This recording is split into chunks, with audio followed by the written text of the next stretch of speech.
de la solution, toute la classe sembla retenir son souffle.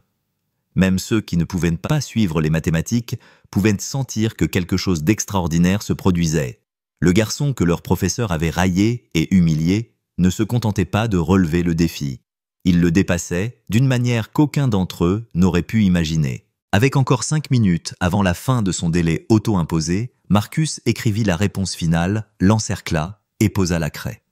Il se tourna pour faire face à la pièce, son jeune visage calme, mais ses yeux brillants d'une intelligence qui ne pouvait plus être niée ni écartée. Le silence qui suivit fut assourdissant. 24 élèves, une principale et un professeur très ébranlé fixèrent tous le tableau, la solution élégante qui prouvait hors de tout doute que Marcus Johnson n'était pas un garçon ordinaire de 12 ans. « Eh bien, dit finalement la principale Carter, sa voix coupant le silence comme un couteau. Je pense que nous devons avoir une conversation, monsieur Whitman, une conversation très sérieuse. » La principale Carter s'approcha du tableau, ses yeux scannant le travail de Marcus, avec l'attention de quelqu'un qui comprenait plus de mathématiques que son rôle administratif ne le suggérait. La lumière de l'après-midi qui entrait par les fenêtres sembla éclairer la solution élégante, faisant briller les marques de craie sur la surface verte. « Marcus, dit-elle sa voix douce mais portant un sous-ton d'acier, c'est un travail exceptionnel. Où avez-vous appris ces techniques ?» Avant que Marcus ne puisse répondre, M. Whitman retrouva sa voix bien qu'elle soit étranglée et désespérée. Principal Carter, c'est clairement une sorte de stratagème. Il n'y a aucun moyen, absolument aucun moyen que cet élève puisse résoudre ce problème. Il a dû être aidé. Ou peut-être qu'il a vu le problème avant. Harold, l'interrompit la principale Carter, utilisant son prénom d'une manière qui le fit sursauter. Je suis ici depuis les 10 dernières minutes. J'ai regardé Marcus effectuer lui-même les dernières étapes. Il n'y a pas eu de triche, pas de notes cachées, pas d'aide. Elle fit une pause, laissant ses mots s'imprégner. Ce que j'ai vu, c'est un jeune esprit brillant être publiquement humilié par un éducateur qui devrait savoir mieux. La température dans la pièce sembla baisser. Plusieurs élèves se penchèrent inconsciemment en arrière sur leur siège, comme pour se distancier de la confrontation qui se préparait à l'avant de la classe.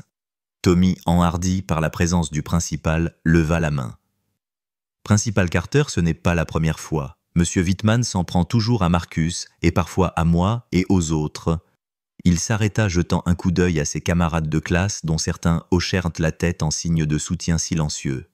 « C'est un mensonge », cracha M. Whitman, son calme soigneusement entretenu, se fissurant finalement. « Je traite tous mes élèves de la même manière. Si certains élèves n'arrivent pas à suivre les mathématiques avancées, ce n'est pas de ma faute. Je maintiens des normes élevées. »« Des normes élevées !» Sarah se leva sa réserve habituelle submergée par l'indignation. Vous avez dit à Marcus qu'il n'était ici qu'à cause de la discrimination positive.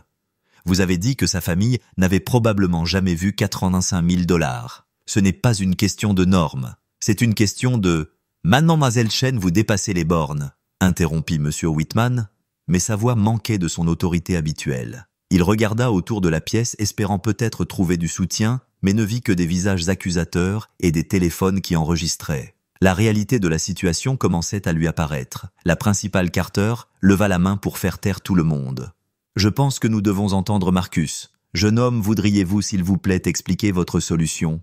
Expliquez-nous votre raisonnement. » Marcus hocha la tête et se tourna vers le tableau.